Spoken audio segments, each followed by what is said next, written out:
Stay awake because you do not know the day when your master is coming. மத்தேயு 24:42. விழிப்பாயிருங்கள், ஏனெனில் உங்கள் ஆண்டவர் எந்த நாளில் வருவார் என உங்களுக்கு தெரியாது. இது கிறிஸ்து வழங்கும் வாழ்வு தரும் நற்செய்தி. கிறிஸ்துவே உமக்கு புகழ். வையத்துள் வாழ்வாங்கு வாழ்பவனே, வானுரையும் தெய்வத்துள் வைக்கப்படும். A technique the devils have planned to use to get people sin is there is no hurry, so sin up a storm and enjoy life. கண்காணியில் என்று கள்ளம் பல செய்வார் பலர், கள்ளம் ஒழித்தல் அவசியம். திருமந்திரம். கிரேஸ்வேல் அன்பார்ந்த சகோதர சகோதரிகளே, அன்பார்ந்த தொலைக்காட்சி விசுவாசிகளே, அன்னை தெரேசாவிடம் ஒருவர் கேட்டார், அன்னையே, நீங்கள் இவ்வாறு பல வெற்றிகளை பெறுவதற்கு என்ன காரணம்? How are you successful என்று ஒரு கேள்வி. அதற்கு அன்னை சொன்ன பதில், சக்சஸ்ஃபுல் என்பது எங்களது குறிக்கோள் அல்ல, மாறாக how far and how much we are faithful to the Lord என்பதுதான் இலக்கு. இறைவனிடம் எவ்வளவு தூரம் விசுவாசம் உள்ளவர்களாக, நம்பிக்கை உள்ளவர்களாக இருக்கிறோம் என்பதுதான் முக்கியமே தவிர வெற்றி தோல்விகள் என்பது சகஜம். ஏற்படலாம், வெற்றி பெறலாம், தோல்வி பெறலாம். வாழ்க்கையில் பல ஏற்றத்தாழ்வுகள், பள்ளங்கள் நமக்கு எதிர்படக்கூடும். ஆனால் இவைகளின் மத்தியிலே நாம் ஆண்டவருக்கு எப்படி ஏற்புடையவர்களாக இருக்கிறோம்? தி ஒர்க் எத்திக் என்று சொல்லப்படுவது நம்முடைய பணியிலே எது நம்மை முழுமையாக ஆட்கொண்டிருக்கிறது.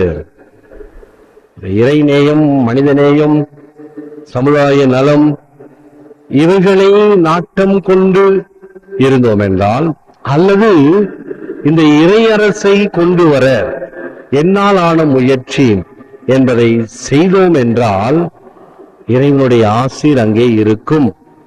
நிச்சயமாக ஆண்டவருடைய ஆசீர்வாதம் அதற்கு உண்டு. 2 உதாரணங்கள் சொல்கின்றேன். ஒன்று, எப்படி இந்த இறையரசை மனதில் வைத்து அதை விழுமியமாக கொண்டு வாழ்ந்தோம் என்றால், செயல்பட்டோம் என்றால் ஆண்டவர் வல்லவ காரியங்களை நம் வழியாக செய்வார். முதலில் என்னுடைய அனுபவம் 20 ஆண்டுகளுக்கு முன்பு கிராமத்து பகுதியில் இருந்த பொழுது, ஞாயிற்றுக்கிழமை மாலையில அந்த கிராமத்தில் வெகு தூரத்தில் இருக்கக்கூடிய கிளை பங்குகளுக்கு சென்று நானும் என்னுடைய உதவி குருவும் என்னுடைய வேனில நாசரேத்தூர் இயேசு ஆங்கிலத்தில் கிடைத்த ஒரு வீடியோ கேசட், அந்த வீடியோ கேசட்டை போட்டு மக்களுக்கு இயேசுவினுடைய சரித்திரத்தை நான் மைக்கை பிடித்துக் கொண்டு தமிழில் சொல்லிக் கொண்டிருப்பேன். பட்டி பட்டியாக, கிராமம் கிராமமாக. அப்பொழுதெல்லாம் அன்பொலி என்பதோ, டிவி என்பதோ, அல்லது இந்த வெப் டிவி என்பதோ கனவிலும் இல்லை, எண்ணத்திலும் இல்லை. அதை பற்றி ஒன்றும் தெரியாது. இறைவன் நமக்கு கொடுத்த வாய்ப்பை பயன்படுத்தி இயேசுவை அறிவிக்க வேண்டும் என்பதுதான் அந்த நேரத்தில் இருந்த பணியாக இருந்தது. பாருங்கள், அது எப்படி பெருகி பழுகி இன்னைக்கு வல்லமையாக செயல்பட்டு கொண்டிருக்கிறது. இதோ நான் இந்த பீடத்திலே இந்த நற்கருணையை ஸ்தாபகம் செய்து இந்த சிந்தனைகளை கொடுக்கும் பொழுது உலகம் முழுவதும் சென்று கொண்டிருக்கிறதே. இந்த வல்லமையை செய்தது யார்? என்னுடைய திறமையா? நிச்சயமாக இல்லை. இது இறைவன் வழிகாட்டுகின்ற தன்மை. How are you faithful? ஆகவேதான் அடிக்கடி நான் குருமடங்களுக்கும் அல்லது கூட்டங்களுக்கும் செல்லும் பொழுது, அது கிராமமாக இருந்தாலும் சரி, நகரமாக இருந்தாலும் சரி, வாய்ப்பு கிடைத்தாலும் சரி, வாய்ப்பு கிடைக்காவிட்டாலும் சரி, உன்னுடைய கடன் பணி செய்து கிடப்பது. அந்த இடத்தில் என்ன செய்யலாம் என்று செய்ய வேண்டும். இறைவன் ஆசீர்வதிப்பார், நிறைவாக ஆசீர்வதிப்பார், நாம் நினைக்க முடியாத அளவுக்கு ஆசீர்வதிப்பார். இது ஒரு பக்கம். இன்னொரு அனுபவம் சொல்லுகின்றேன். கோடை விடுமுறையில நம்முடைய பங்கில் புது நன்மை உறுதி பூசுதல் தயாரிப்பு வகுப்புகள் நடத்தினோம். நமக்கு உதவி செய்ய ஒரு ரெடம்ட்ரிஸ் பிரதர் ஒருத்தர் வந்து ஒரு 1.5 மாதம் இங்கே தங்கி பிள்ளைகளுக்கு மறைக்கல்வி வகுப்புகள் எடுத்தார். அவருடைய குணம் பாருங்கள், என்ன அருமையான குணம். அதுதான் சொல்வார்கள், ஒரு துளி தேன் ஈக்களையும் தேனீக்களையும் எறும்புகளையும் ஈர்க்கும். ஒரு பாட்டில் நிறைய காடி வினகர் இருந்தால் ஒன்றும் கிட்ட வராது. இந்த பிரதருக்கு ஒரு தனித்தன்மை பிள்ளைகளை ஈர்க்கக்கூடிய வகையில் அமைந்தது. இந்த கொஞ்சம் ஒழுங்கில்லாத பையன்கள் வகுப்புகளுக்கு ஒரு நாள் வருவான் ஒரு பையன், 2 நாள் வரமாட்டான், திரும்பி 3ஆம் நாள் வருவான், காதல கடுக்கன் போட்டுக்கிட்டு இப்படியே சுத்துவான், எந்த பொறுப்பும் இல்லை. ஒவ்வொரு வருடமும் தள்ளி தள்ளி போகிறது. நீங்க ஒழுங்கா வரல, செவம் படிக்கல, உனக்கு இந்த வருஷம் கிடையாது, அடுத்த வருஷம் தள்ளி போகுது. அது இந்த வருடமும் உனக்கு இல்லை என்று சொல்லிவிட்டேன், நீ ஒழுங்கா வர்றது கிடையாது. ஆனால் இந்த சகோதரர் என்ன வந்து, ஃபாதர் தயவு செய்து அந்த பையனுக்கு இந்த வருடம் கொடுத்து விடுங்கள், இந்த வருடமும் தள்ளாம இன்னும் பெரியவனாயிடுவான், அது ஒரு வருத்தமாக இருக்கும், நான் பொறுப்பேற்கிறேன், அவனுக்கு எப்படியாவது சொல்லிக் கொடுத்து அவனை இந்த வருடம் நன்மை வாங்கணும். சரி பிரதர் செய்யுங்க. பாருங்கள், கனிவாக பேசி அவனுடைய பெற்றோரை கூப்பிட்டு பேசி, ஒரு நாள் பாக்குறேன் காதல கடுக்கன காணோம், பூனைக்குட்டி மாதிரி இந்த பிரதரை சுத்தி சுத்தி வரான், ஜெபம் எல்லாம் படிச்சுட்டான், நன்மையும் வாங்கினான். இப்பொழுது ஞாயிற்றுக்கிழமைக்கு பூசைக்கெல்லாம் வருகிறான். எது இப்படி இவனுக்கு இந்த மாற்றத்தை தந்தது? பல சமயங்களில் நாம் ஒரு கடினத்தன்மையோடு இருக்கிறோம். வீட்டுல அப்படித்தான், பிள்ளைங்க படிச்சு பாஸ் ஆகலாம், அப்பா அம்மா என்ன சொன்னாங்க, திட்டுகிறோம், கோபப்படுகின்றோம். ஆனால் ஒருவேளை ஒரு மாற்று கணிப்பானது, not how far you successful, how far you are faithful. ஆகவே இந்த இறைவனுடைய கருணையை ஆசிரியை எடுத்துச் சொல்லக்கூடிய மனப்பக்குவம் இருக்கும் பொழுது அது நிச்சயமாக ஆசிரியை அளிக்கிறது. அதைத்தான் the work ethic என்று சொன்னேன். Do the job at hand. Don't look too far down the road. Don't get too distracted by extraneous thoughts or temptations. என்ன வேலை செய்கிறோமோ அதன் மீது உன்னுடைய கவனம் இருக்கட்டும். அருகிலோ தூரத்திலோ அல்லது பல வகையான எண்ணங்களோ உன்னை விழத்தாட்ட வேண்டாம், பயமுறுத்த வேண்டாம். இதோ இந்த பணியை நான் செய்கிறேன், இதற்கு வரக்கூடிய பல வகையான பொல்லாப்புகளோ தீங்குகளோ அதை பற்றி நான் அஞ்ச தேவையில்லை. என்னுடைய கடன் பணி செய்வது, அதை செம்மையாக செய்வது என்ற ஒரு தன்மை இருந்தால் அது நிச்சயமாக நமக்கு ஆசிரியை தரும். இதற்கு முன்னால் ஆங்கிலத்தில் ஒரு வசனம் சொன்னேன், a technique the devils have planned to use.